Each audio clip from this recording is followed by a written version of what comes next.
Okay, so this is a tutorial about how to actually plan your written text essay, alright? So a lot of you struggle with that because it's quite different from doing your film essay.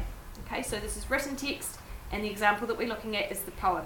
Okay, so you can see up here that the question we're looking at is about setting, and setting is used to communicate the horror of World War I to the reader.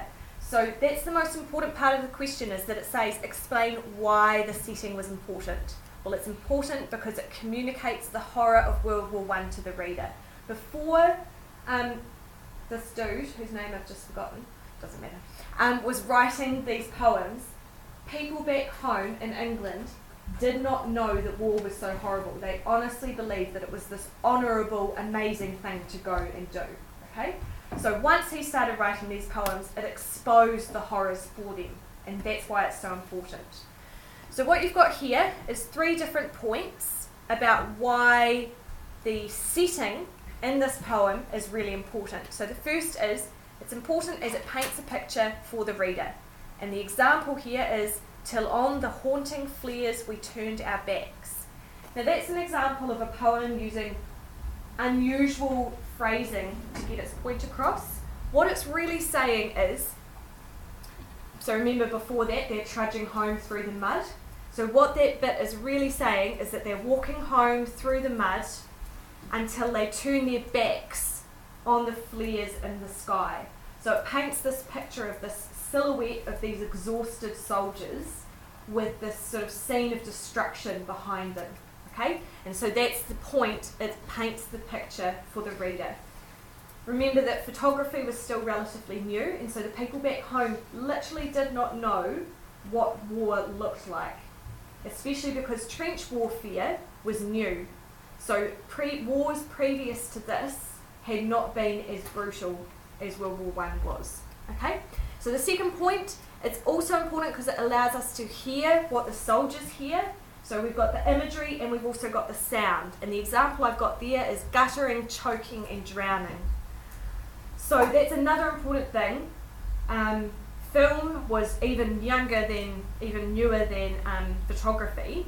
And when they were filming on the front line, there was no sound at this point. You know, this is the time of silent movies. So even if those few people who did get to see actual film footage, there would have been no sound recording. So Wilfred Owen is really good at describing exactly what it all sounds like, and he also, remember, describes the sound of the bombs dropping, the hoots of the bombs dropping. And people just would not have known what that sounded like. It was completely foreign to them. Okay, the last point is that the combination of the visual image and of the sound adds up to being a shock for the reader, and that's why the setting is so important. It's not the poem is not about, you know, the soldier's thoughts and feelings. The poem is about what surrounds this soldier. Okay, and so the example I've used, and I know it's quite a long one, is, if in some smothering dreams you too could pace behind the wagon that we flung him in, and watch the white eyes writhing in his face, his hanging face, like a devil's sick of sin. Now, if you were writing that paragraph, I would not expect you to remember that whole quote, but the point is that in your paragraph, you might do something like, it's called paraphrasing, you might say something like, when they flung the dead body in the carriage, Owen describes the white eyes writhing in his face. And that's a really shocking image to readers back at home. Okay? And something you have to remember throughout, if you were writing about this, is that a lot of people who would have read this back in England would have had sons, husbands, fathers in the war. And so this would have been a really, really scary image. Okay? So that is how you make your plan for a written text essay. You've got your points and you've got your quotes. So now it's time for you guys to finish your plans and then begin writing your own essays.